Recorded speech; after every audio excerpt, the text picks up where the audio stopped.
Vous savez quoi? Ça fait 3 fois que je change de spot pour pouvoir vous filmer cette intro de vlog.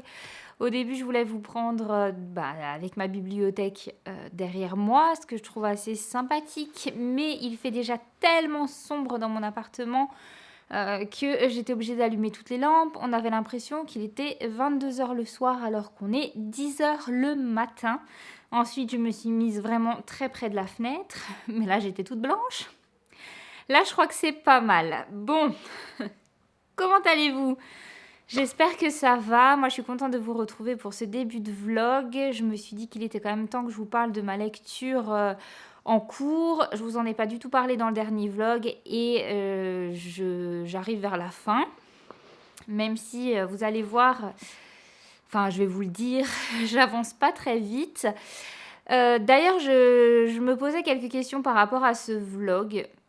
Parce que je suis actuellement en train de lire un livre que j'ai emprunté à la médiathèque et j'ai prévu ensuite d'en lire un autre que j'ai également emprunté à la médiathèque. Problème, je vous ai programmé pour le 13 septembre, je crois, en tout cas mi-septembre, un book haul justement pour vous faire découvrir tous les livres que j'ai empruntés à la médiathèque. Ça fait beaucoup de emprunter à la médiathèque, désolée, c'est un vlog, hein, on fait ça à la bonne franquette. Et je me dis, si je vous publie ce vlog avant, vous allez être spoilé, enfin ça aura plus trop d'intérêt. Alors je sais que il y a certainement un certain nombre de personnes qui regardent uniquement mes vidéos booktube. Il y en a peut-être qui regardent que mes vlogs d'ailleurs, mais j'imagine que vous êtes aussi certains à regarder les deux. Et je me dis, ça fait un peu... c'est un peu nul quoi. Du coup, je me tâte à vous faire ce vlog sur quasiment 2 semaines et de vous le publier du coup après la mi-septembre.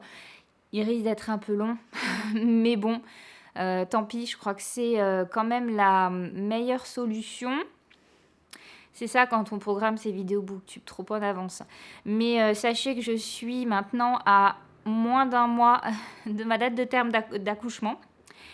Et j'ai essayé de prendre un maximum d'avance pour mes vidéos booktube. J'en ai déjà programmé jusque début octobre parce que je sais pertinemment qu'il y a un moment donné, je ne vais plus réussir à vous faire de vidéos. Déjà là, ça commence à être un petit peu difficile.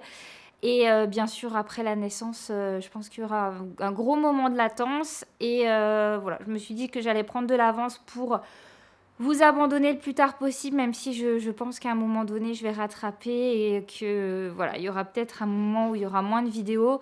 Mais en attendant, j'ai fait comme ça. Mais forcément, il y a des fois des moments où, entre les vlogs et les vidéos booktube, ça s'entrecroise un peu. Et puis, comme les vlogs, décidément, j'ai du mal à parler.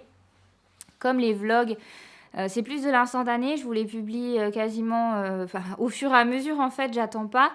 Ils ont de l'avance sur les vidéos booktube, ils vous spoilent certains trucs, notamment les points lecture. Des fois, je me dis, est-ce que ça fait doublon? Vous me direz, puisque je vous parle de ma lecture en vlog au fur et à mesure, et ensuite, je vous refais un point lecture où je vous reparle du livre. Moi, j'ai l'impression que ça fait pas doublon, dans le sens où, encore une fois, je pense qu'il y a certaines personnes qui regardent mes points lecture et qui ne regardent pas forcément mes vlogs. Et même pour ceux qui regardent mes vlogs et mes vidéos booktube, je me dis que finalement, quand je filme mes vlogs, c'est vraiment super spontané. C'est sur le moment, je peux même changer d'avis sur un livre à mi-parcours. Alors que mes vidéos point lecture, c'est vraiment du synthétisé, c'est beaucoup plus travaillé. Je vais à l'essentiel, je donne mon avis. Donc bon, la démarche n'est pas la même, on va dire. Mais vous me direz ce que vous en pensez. Je suis essoufflée. Je suis essoufflée. Bon, donc tout ça pour vous dire que actuellement, je suis en train de lire Les Orphelins de métal de Padraig Kenny, publié chez Lumen. C'est un roman jeunesse qui est à découvrir dès 10 ans, je pense, 10-12 ans. En tout cas, c'est comme ça que je l'ai classé à la médiathèque. Et franchement, il m'emballait vachement ce livre. Par le résumé, parce que je commence à vraiment apprécier mes lectures de steampunk. J'aime beaucoup les histoires qui mettent en scène des robots, des automates. J'aime bien cette ambiance un petit peu futuriste dans un monde qui finalement est dans le passé par rapport à nous. Donc ça, je trouve que c'est chouette. Vraiment, j'accroche. Je trouve la couverture magnifique. Et j'étais ravie de découvrir enfin une parution de Lumen, parce que ça m'était encore jamais arrivé, il me semble. Mais finalement, ça se passe pas aussi bien que je l'aurais espéré. Alors je ne trouve pas que ce livre soit mauvais. La plume n'est pas transcendante, mais ça se lit bien, ça se lit vite, c'est agréable, voilà. Mais je sais pas, en fait, j'arrive pas à entrer vraiment dans l'histoire, à me sentir concernée, à m'attacher au personnage. Et bah en fait, je me demande si c'est parce que pour le coup, c'est vraiment une lecture tellement jeunesse que je passe à côté, ou si effectivement c'est un livre qui ne casse pas trois pattes à un canard. Comme dit, c'est pas mauvais, mais vous avez pas ce petit truc qui rend la lecture addictive et c'est dommage. Là, j'en suis à la page 233 et il me semble qu'il me reste une centaine de pages à lire, donc oui, c'est ça à peu près. Donc j'ai lu plus des 2 tiers. Mais franchement, je pensais que ça allait être l'histoire de 2 jours, 3 jours. Et finalement, je pense que ça fait bien 5-6 jours que je suis dessus. Et bah, je suis un petit peu mitigée. Évidemment, je reviendrai vous en parler quand je l'aurai terminé.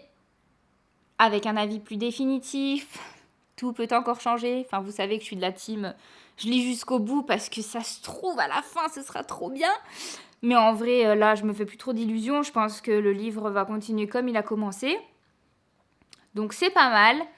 Mais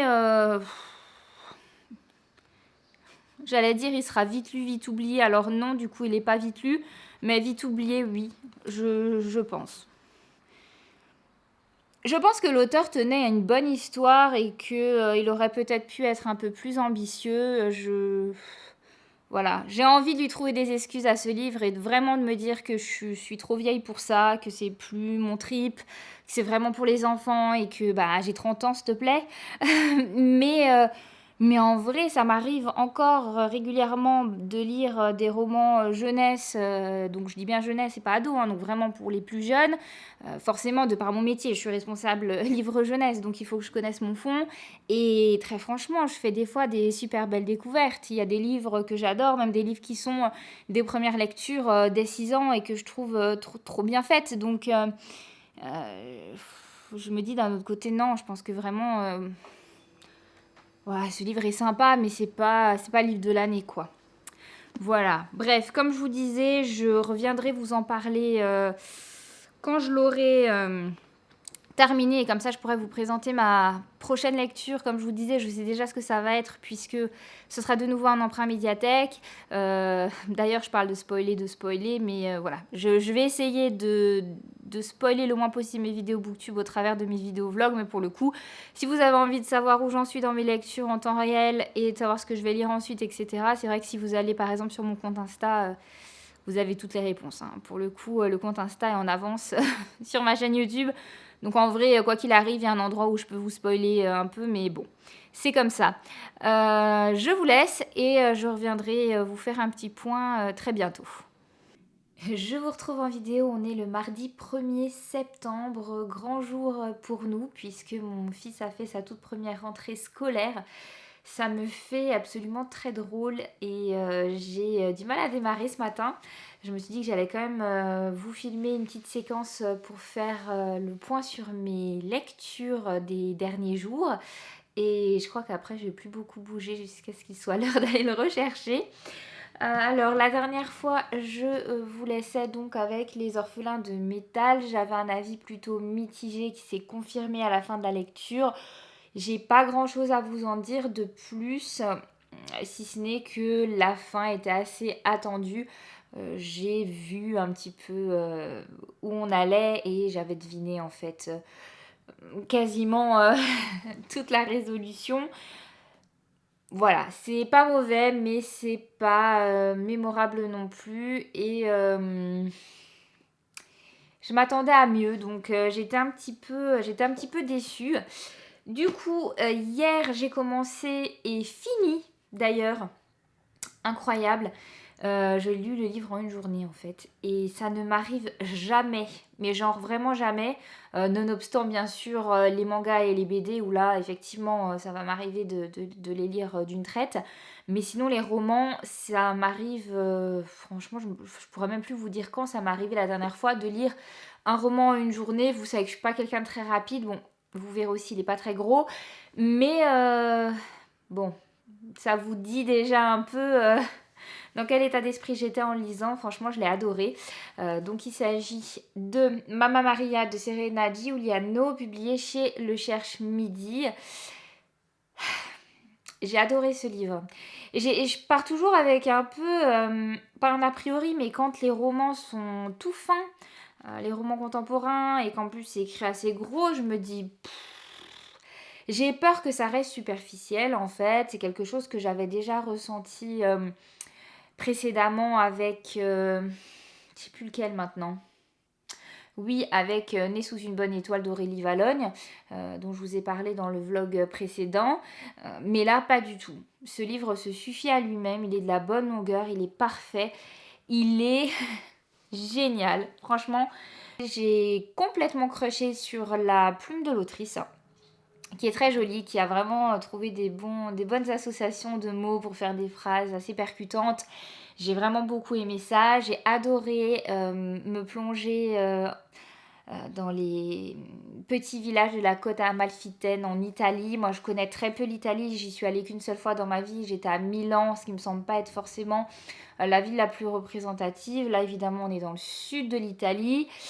Et ça m'a donné envie d'y aller, clairement, c'était trop bien. Il y a une partie de ce livre qui est clairement une déclaration d'amour à l'Italie, au petit village.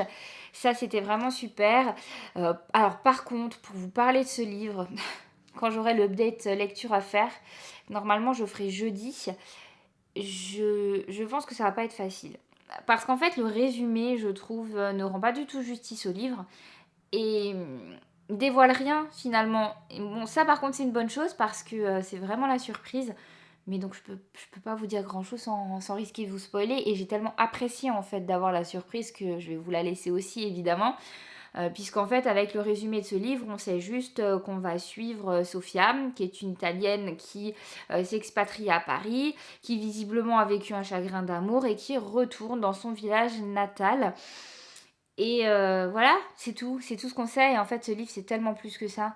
C'est tellement plus que ça. Il y a énormément de sujets très actuels qui sont abordés, qui ont été abordés avec finesse, avec de belles émotions. Et j'ai complètement adhéré. Franchement, c'est un livre que je vous conseille vivement. Il est trop bien. Bon, il est très très estival. En fait, c'est pour ça que je l'ai sorti hier. 31 août, dernier carat, je me suis dit...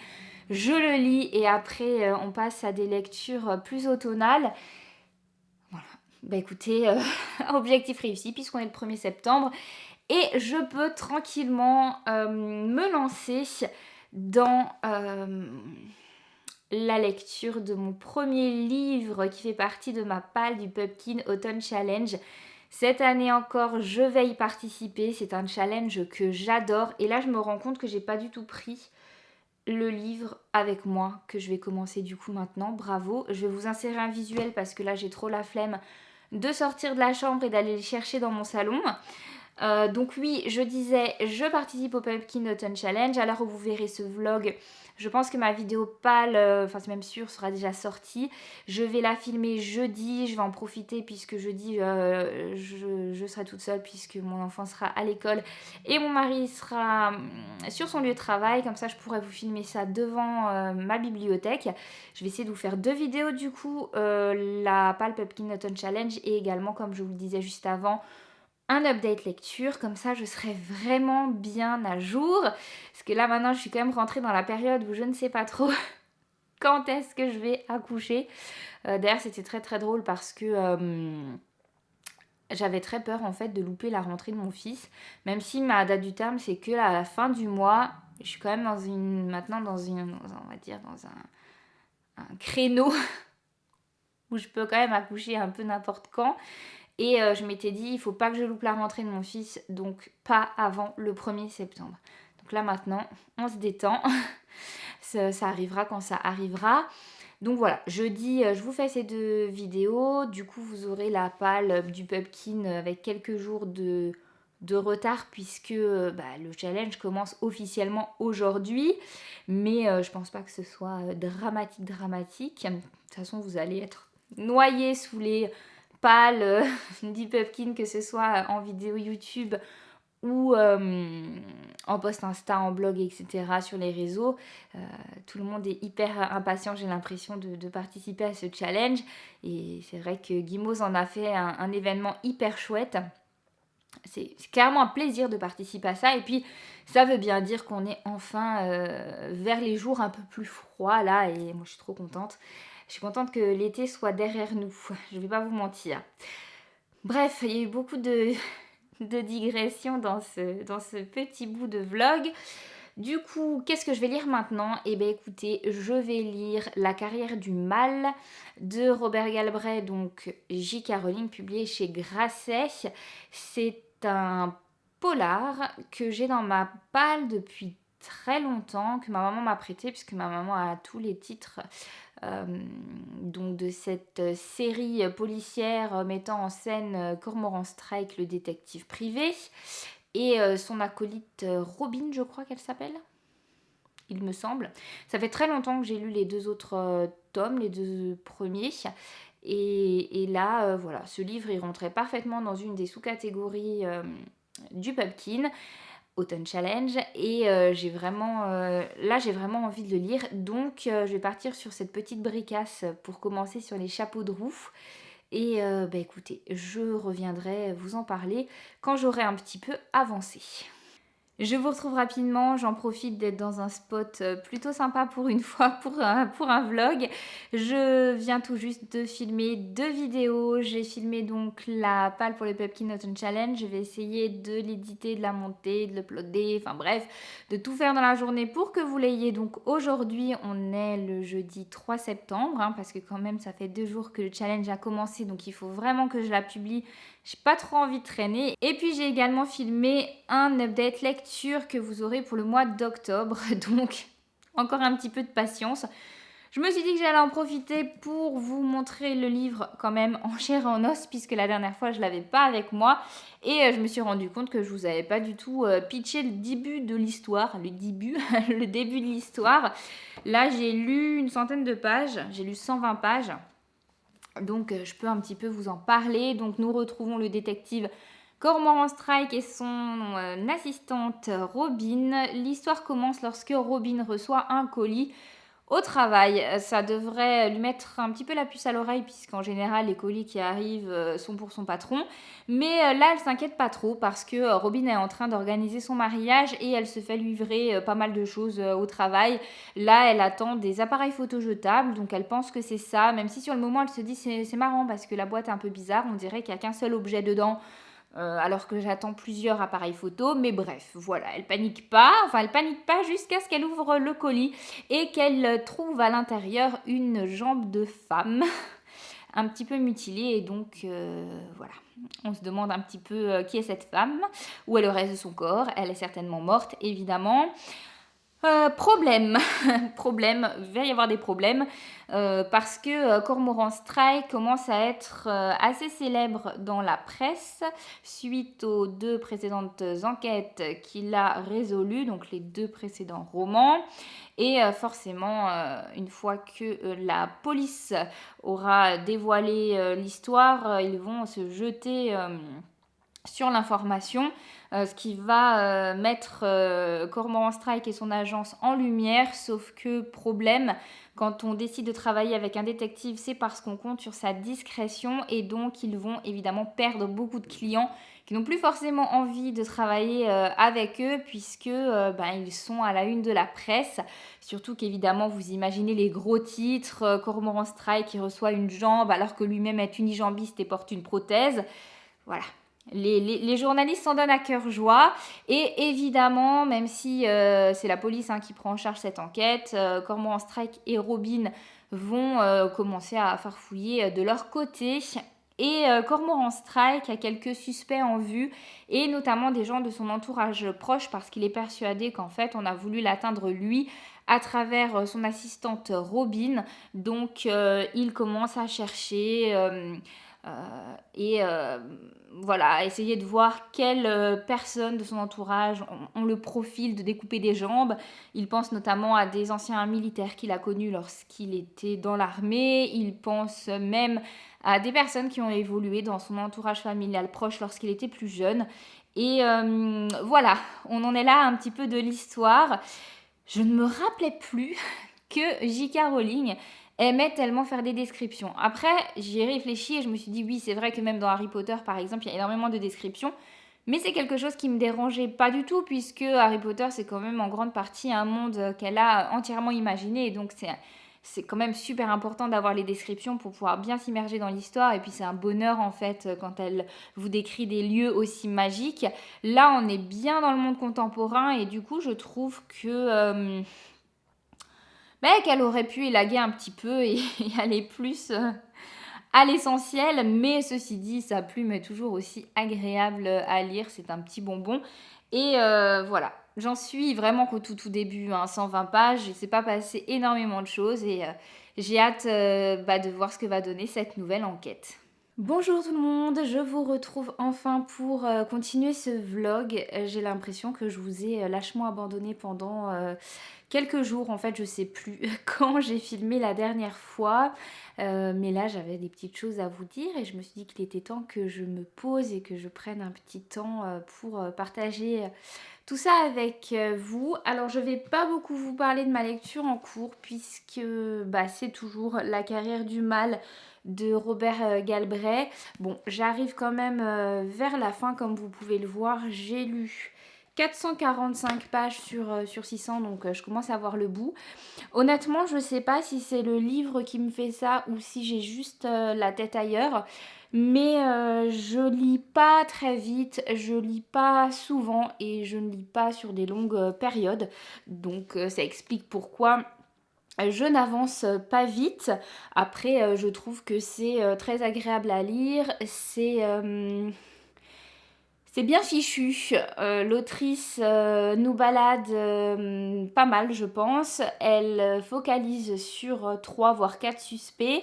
C'est à se demander s'il y en a au moins un parmi eux qui est coupable. Je m'attends à un revirement de situation assez dingue, donc j'espère que je ne serai pas déçue. Mais voilà, ça se lit bien. Pour le coup, c'est pas hyper addictif pour moi, mais je pense que c'est le contexte aussi qui fait que je m'éparpille un petit peu en ce moment. Forcément, hein, puisque comme vous le savez, on se rapproche de la date du terme de ma grossesse.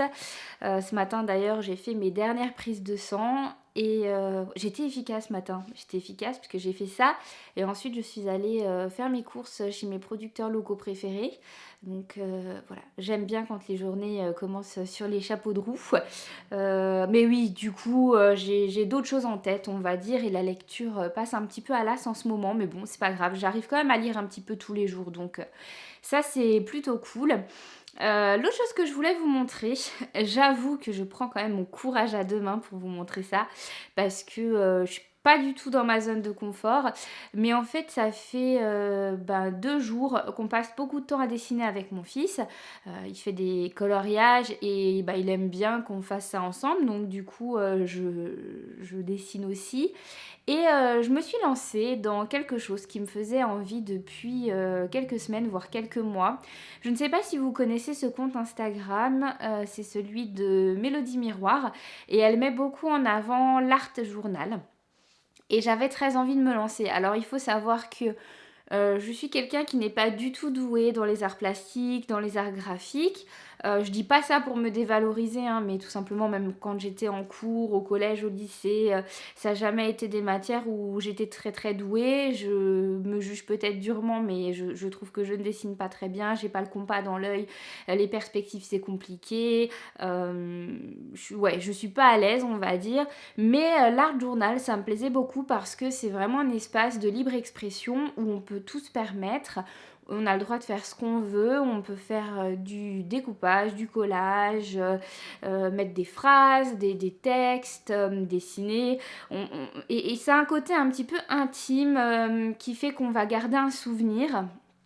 Et vraiment, elle me donnait envie de me lancer et donc j'en ai profité. Donc pendant que mon fils dessinait des citrouilles, parce que oui, je sais qu'on est quand même encore loin de l'automne, mais notamment avec le Pumpkin Autumn Challenge, moi je suis à fond hein, depuis le 1er septembre, même si on est encore en été, pour moi on est en automne, clairement. Donc mon fils dessine des citrouilles, moi je me suis lancée là-dedans.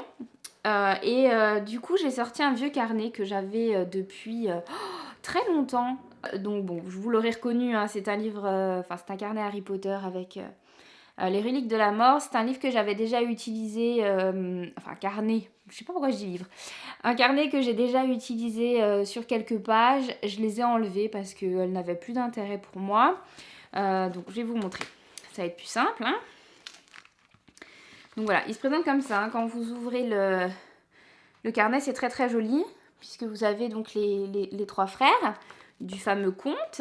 Et ensuite, ça se présente comme ceci. Donc, appartient à Elou, hein. Ici, avec les petites explications sur les reliques de la mort. Et donc, moi, ce que j'ai fait, c'est que j'ai enlevé toutes les pages et j'ai mis du masking tape doré pour que ce soit plus propre, en fait. Voilà. Et donc, comme vous pouvez le voir, même si je ne sais pas s'il va très bien vous faire le focus. Alors, on va essayer de le faire manuellement. Coucou. Voilà, là je crois que c'est pas mal. Voilà, donc sans surprise, ma première page, j'ai eu envie de faire un petit peu comme un mur d'inspiration autour de l'automne. Je me suis beaucoup aidée de Pinterest parce que j'ai eu besoin de modèles pour me sentir plus à l'aise. Donc j'ai cherché une police pour mettre Autumn Vibes. J'ai dessiné des petites feuilles. J'ai fait un petit rappel des feuilles ici. J'ai fait des citrouilles que je trouve trop mignonnes. Et j'ai fait des champignons. Je ne suis pas peu fière de mes champignons. En fait, je trouve que le tout est quand même très ressemblant. C'est-à-dire qu'encore une fois, je suis pas hyper à l'aise. Je me dis que je suis pas une grande dessinatrice. Mais quand même, on voit ce que j'ai voulu représenter. Et pour moi, c'est déjà une grande victoire. Et ensuite, ce que j'ai fait, c'est que j'ai collé en fait des images que j'ai trouvées sur Instagram, que j'avais partagées en story et qui m'inspirent. Et donc notamment cette très jolie illustration de Mine qui représente un renard qui tient une citrouille. J'espère vraiment que l'artiste va vendre cette illustration sur sa boutique. Elle en vend pas mal en fait, hein. Mais là pour le coup, elle a fait le défi Draw in Your Style. Donc en fait, elle a repris une illustration d'un autre artiste et elle l'a réinterprétée à sa manière. Donc je ne sais pas si ce dessin final fera partie des œuvres qu'elle vend. Mais j'aimerais vraiment beaucoup. Si c'est le cas, c'est sûr, je vais craquer. Je sais pas si vous le voyez bien, attendez. Bon, c'est pas très concluant, mais vous pouvez aller voir sur mon compte Instagram. Vous le verrez mieux. Et puis c'est vraiment un compte que je vous conseille d'ailleurs d'aller suivre. Voilà, il y a aussi cette image qui me fait très penser au cocooning de l'automne. Pareil, je vous mettrai tous les liens en barre d'infos. Et ensuite ici, évidemment, je ne pouvais pas ne pas faire un petit focus sur le Pumpkin Autumn Challenge. Donc avec la photo que je vous ai partagée sur Instagram avec ma pile à lire, la jolie illustration que Guimauve, qui est donc la créatrice du Pumpkin Autumn Challenge, a proposé sur sa boutique Etsy et que j'ai commandé, que j'ai hâte de recevoir. Et donc, évidemment, ma lecture en cours. Du coup, je suis floue. J'ai toujours des doutes. Des fois, je vous filme, j'ai l'impression d'être hyper nette. Et après, quand j'exporte sur mon ordi, je me rends compte que je suis pas nette. Vous allez avoir d'ailleurs le cas avec une vidéo. Une vidéo à Booktube qui est un petit peu floue et que j'ai gardée quand même parce que j'avais pas envie de recommencer et que j'étais très spontanée et j'avais pas envie, je savais que ce serait pas aussi bien si je refaisais. C'est chiant. Mais là, je crois qu'on est bon. Voilà, donc ça c'est la première page que j'ai faite et franchement je suis pas peu fière. Et là, j'ai fait aussi ceci. J'ai fait sur une feuille à part et que je vais intégrer dans mon carnet, je ne sais pas encore de quelle manière. J'ai fait un arbre de vie. Voilà. J'ai un petit regret maintenant. Je me suis aussi inspirée d'une illustration sur Pinterest. Et en fait, tout l'arbre était de toutes les couleurs. Donc là, moi, j'ai préféré faire quand même le tronc en brun. Mais par contre, j'ai fait effectivement toutes les feuilles de toutes les couleurs. C'est pas que je regrette un peu, mais finalement, je me dis que ça aurait été peut-être plus cohérent de faire que des feuilles aux couleurs de l'automne. Donc dans les tons orangés, bruns, rouges. Ça aurait été peut-être plus logique. Mais bon, voilà. Alors, je sais pas si je l'ai terminé. Je sais pas si je rajoute du stylo pour faire du relief. Et l'idée c'était de le coller sur une page et de coller sur l'autre page des photos de famille. Voilà, c'est quelque chose qui me parle en ce moment. J'ai envie de faire une page sur ma famille avant qu'elle s'agrandisse une nouvelle fois. Et donc voilà, on avait fait mi-août une séance photo tous les trois pour immortaliser le bidou, mais surtout pour nous immortaliser nous justement avant cet agrandissement et avant l'arrivée de bébé. Et donc je pensais faire ça, un collage avec l'arbre d'un côté, les photos de l'autre. Mais voilà, je suis très contente de m'être lancée dans l'art journal. Ça me détend, ça me fait beaucoup de bien. C'est un moment que je partage aussi avec mon fils. Il est très content de ne pas dessiner tout seul dans son coin et d'être avec moi. Voilà, je sais pas combien de temps ça va durer cette nouvelle lubie, hein, ça se trouve, je vais vite abandonner, hein, on va pas non plus s'emballer, mais en tout cas, pour le moment, je suis très contente de m'être lancée et j'espère que je vais m'améliorer en dessin au fur et à mesure, hein. Je suis autodidacte, je ne serai jamais une grande artiste, mais je me dis que finalement, en pratiquant, il y a peut-être des petits réflexes que je vais prendre et comme dit, même si c'est pas parfait, ça détend et ça vide la tête et c'est très agréable. Donc, je vous invite vraiment à aller voir le compte de Mélodie Miroir si jamais l'art journal, c'est quelque chose qui peut vous intéresser. D'ailleurs, en parlant un petit peu d'art justement et d'illustration, je voulais aussi vous parler de Caro l'accent horrible. Caro from Woodland, c'est aussi une artiste que j'ai découvert via Instagram. Je vous conseille d'aller la voir. Et depuis quelques temps, elle fait aussi des vidéos YouTube, des vlogs studio comme elle les appelle, où on suit un peu son parcours créatif. Je trouve ça très intéressant, surtout qu'elle est en train de préparer une collection autour de l'automne qui devrait sortir fin septembre avec notamment 2 livres, une réédition et un livre sur l'automne, une nouveauté qui m'intéresse beaucoup, j'ai très envie d'acheter. Et ces vlogs me plaisent énormément. C'est super chouette à suivre. Donc pareil, si jamais ça vous dit, si vous êtes féru d'automne, si vous aimez les belles illustrations cocooning, je vous conseille vraiment d'aller voir. Je vous mets tous les liens en barre d'informations, donc Instagram et YouTube. Franchement, j'adore. Je passe vraiment un bon moment à regarder ces vidéos. Elle est très calme, très posée, elle parle doucement. On est dans son atelier qui est vraiment très très joli et on suit voilà, tout le processus pour notamment faire les livres, donc du démarrage jusqu'à l'impression. Et vraiment c'est top. En ce moment, je regarde vraiment beaucoup ces vlogs parce que j'ai commencé avec un peu de retard, donc au lieu de prendre à mi-chemin, en fait, je recommence du début. Et je pense que c'est elle qui m'a donné aussi envie d'allumer ma caméra ce matin. Je me suis dit, oh, j'ai envie de parler de cette découverte parce que franchement, c'est chouette. Pour finir, je voulais aussi vous faire un petit haul parce que j'ai 3 livres qui ont rejoint ma palle très récemment et j'avais envie de vous les montrer. Alors le premier c'est un cadeau, donc je remercie encore une fois ma copine Gaëlle de la chaîne Booktube Lanila Books que j'ai eu le plaisir de voir il n'y a pas très longtemps et elle m'a fait un très joli cadeau. Elle a vraiment tapé dans le mille parce que c'est quelque chose qui m'intéressait justement. Elle m'a offert ce livre-ci, j'espère que vous voyez bien, donc Le Grand Guide des signes avec bébé, publié chez Marabout. C'est écrit par Marie Kao qui visiblement s'est fait connaître notamment sur Instagram avec son compte Little Boonbao, je pense que ça se prononce comme ça, mais pareil, je vous mettrai le lien en barre d'infos. Moi je la connaissais pas du tout, mais par contre le fait d'utiliser le langage des signes avec les bébés, oui, j'en ai entendu maintes fois parler, j'en ai acheté d'ailleurs à la médiathèque où je travaille, donc pas celui-ci mais d'autres. C'est vrai que c'est un peu en vogue en ce moment. J'avais pas du tout pratiqué avec mon premier, mais cette fois-ci j'ai vraiment envie d'essayer, donc vraiment ça tombe à pic, surtout que vous le savez puisque vous avez vu mon book haul, je suis allée à la médiathèque récemment faire des emprunts et franchement ça m'est complètement sorti de la tête d'en emprunter un. Donc voilà, je pense que je serais de nouveau passée à côté sans le faire exprès, parce que j'aurais pas eu de support pour pouvoir m'entraîner.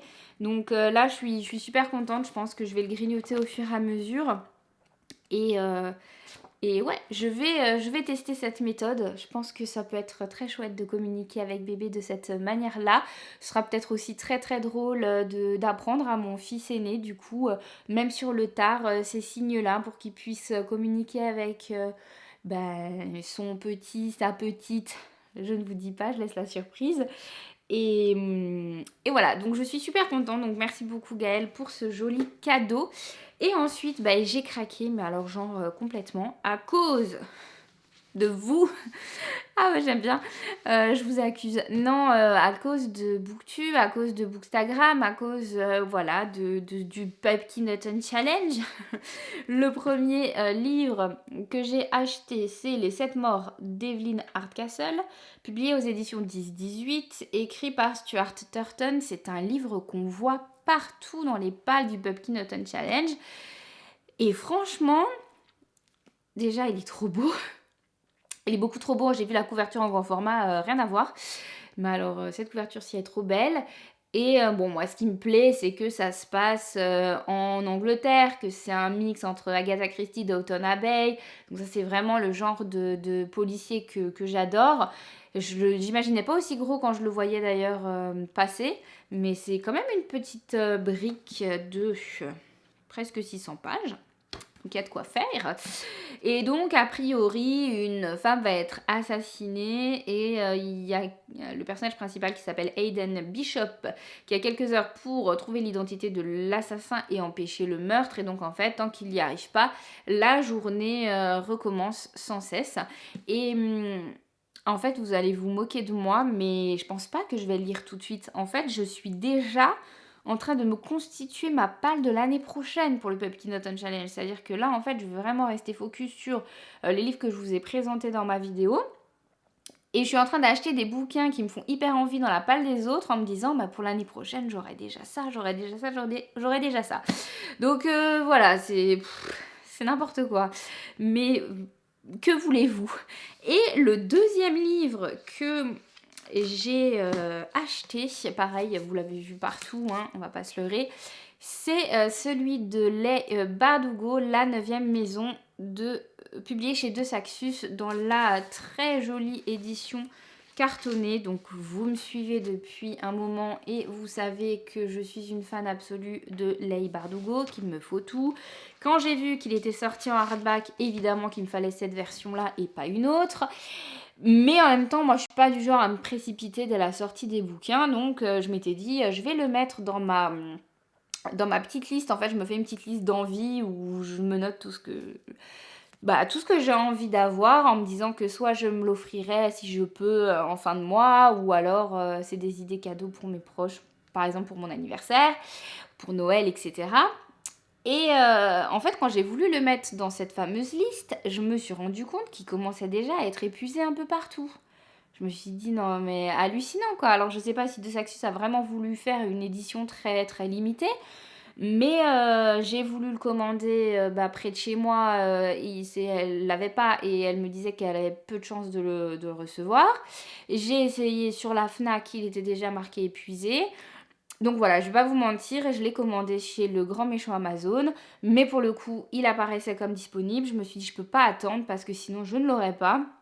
Je l'ai commandé, je l'ai eu le lendemain grâce au service Prime. Et, euh, et en fait, je suis super contente, voilà, parce qu'il est trop beau et que j'ai eu un moment de panique en me disant, en fait, je ne l'aurai pas parce que ce sera trop tard. Donc, non, c'est bon, je l'ai eu, mais pareil, je pense que je vais me le garder pour le Pumpkin Autumn Challenge de l'année prochaine, tout simplement. Alors, j'ai vu de tout, hein, des gens qui ont adoré, des gens qui ont détesté. Je l'ai vraiment acheté parce que c'est Leigh Bardugo et que je l'adore, mais effectivement, je l'adore dans son genre fantasy ado. Là, on est vraiment sur du thriller et ça a l'air assez gore, assez hard, c'est même de l'horreur en fait, qui est pas du tout mon truc, mais j'ai envie d'essayer parce que c'est Leigh Bardugo. Donc on verra. Voilà, par exemple, vous avez la petite mention de Stephen King qui est impossible à lâcher. Stephen King, j'ai lu aucun de ses romans parce que j'ai peur d'avoir peur. mais là, il me le fallait. J'ai aussi vu passer certains messages de personnes qui l'ont lu et qui disaient qu'il y avait énormément de coquilles, de fautes d'orthographe, de mots qui manquent. Alors ça, par contre, ça me dérange. Je me dis, on peut pas se permettre juste de faire un beau livre comme ça et de faire des erreurs de typographie, de correction, de texte, quoi. Mais bon, je jugerai par moi-même quand je le lirai, comme dit vraiment, pas tout de suite, à mon avis, l'année prochaine également. Mais voilà, franchement, mais quelle efficacité! J'ai déjà ma palle du Pumpkin Autumn Challenge 2021. Qui dit mieux? Voilà, écoutez, là ça me fait peur parce que clairement, je pensais vous reprendre une dernière fois pour vous faire le bilan de ma lecture de La Carrière du Mal.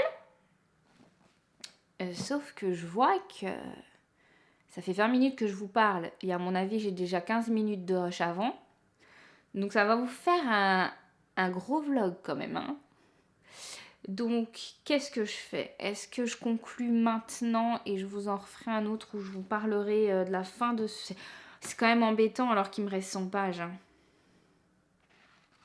Bon, écoutez, ce qu'on va faire, c'est que je vais quand même vous retrouver encore une fois pour vous parler de mon avis final sur La Carrière du Mal. Je vais essayer d'aller vite pour pas rallonger encore plus cette vidéo. Mais c'est trop bête en fait de pas conclure avec ça et de vous laisser comme ça et de pas vous en parler là, quoi. Donc ce que je vais faire, c'est que je vais essayer de me bouger un peu les fesses, de le lire assez vite, hein. En même temps, il me reste une centaine de pages, donc je devrais y arriver. Et puis voilà. Bon, je vous retrouve rapidement, on est le lendemain matin, il est assez tôt, hein, j'ai ma tête du matin pas très bien réveillée avec encore le pyjama, mais je voulais vraiment conclure ce vlog et vous donner mon avis final sur le roman La Carrière du Mal. Ça m'a vraiment motivée de tourner la petite séquence de vlog hier puisque je me suis mise à la lecture juste après et j'ai fini ce livre d'une traite. Je pense que si j'avais été moins distraite tout au long de cette lecture, je serais allée beaucoup plus vite parce que là vraiment j'étais focus, même si évidemment le fait qu'on arrive vers la fin et que le rythme s'accélère aide beaucoup. Et franchement, ben, ça m'a fait du bien de lire comme ça sur une période un peu plus longue et de prendre le temps de terminer ce livre. J'ai vraiment beaucoup aimé la conclusion de cette histoire. J'ai trouvé que c'était cohérent, que ça tenait la route. J'ai été baladée évidemment, mais l'explication m'a convaincue et en fait j'ai tellement bien aimé cette fin d'histoire que ça me motive vraiment à lire la suite. En plus ça tombe bien puisque le roman suivant s'appelle Blanc Mortel et donc je pense qu'il sera parfait à inclure dans une palle hivernale ou peut-être pour le Cold Winter Challenge si ce rendez-vous est de retour une nouvelle fois cette année. J'ai particulièrement aimé la scène de la fin de ce roman qui n'est pas vraiment un cliffhanger mais qui nous laisse quand même un petit peu comme ça et qui fait qu'on a envie de savoir ce qui se passe juste après. Donc voilà, une bonne lecture de manière générale et je suis contente de m'être enfin attelée à lire ce livre hein, puisque comme je vous le disais, il traînait dans ma palle depuis longtemps. Je ne vais pas vous parler plus longtemps, ce vlog est bien assez long.